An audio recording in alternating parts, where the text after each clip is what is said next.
এই 20 রিয়াল আমি হাদিয়া পেলাম, কিন্তু এই 20 রিয়াল হাদিয়া পাওয়ার পিছনে খুবই চমৎকার একটা কাহিনী আছে। এটা শুধু হাদিয়া না, এটা আমার সততার পুরস্কার, ঠিক আছে। তো একটা অর্ডার নিয়ে গেছিলাম কাস্টমারের বাসায়, সেই টাকাটা কিন্তু আগে অনলাইনে পেমেন্ট করে দিছিল, তারপরে এই আবারও ক্যাশ টাকা নিয়ে আসছে। টাকা অলরেডি অনলাইনে পেমেন্ট করে দিচ্ছে, কিন্তু আবারও ক্যাশ টাকা নিয়ে আসছে। 40 রিয়াল অর্ডারের দাম ছিল। তারপরে আমি গাড়িটা এসে যখন দেখলাম যে টাকা পেড করা, তখন আমি কাস্টমারকে আবার কল দিলাম যে কিরে তুই তো ওর টাকাটা অনলাইনে পে করে দিছ, আবার এই টাকাটা কেন আমাকে দিলি? তারপর সে বলল আচ্ছা ঠিক আছে, তুই দরজার সামনে দাঁড়া, আমি আসতেছি, এসে টাকাটা নিতেছি।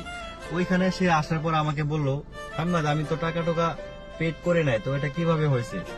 আমি তো এত কিছু জানি না, এখানে দেখ আমার এখানে 0 ব্যালেন্স দেখাইতেছে, তার মানে এই টাকা পেড হয়ে গেছে। তারপরে এই টাকাটা 40 রিয়াল দিছিল, 40 রিয়াল সে আবার রিটার্ন নিয়ে গেল। নিয়ে যাওয়ার পরে আবার বলতেছে ওয়াহেদ দেখে কেমন 1 মিনিট, তারপরে আমাকে এই 20 রিয়াল দিয়ে বললো যে হাদা হাগিয়া ইনতা, ঠিক আছে। মানে এই আর কি বিষয়। তো সৎ, আপনি যদি সৎ থাকেন, আল্লাহ তাআলা আপনাকে সব সময় সর্বদাই সবকিছু দিয়ে আপনাকে পুরস্কৃত করবে, ঠিক আছে। তো এটা আমার হাদিয়া না, মূলত সততার পুরস্কার।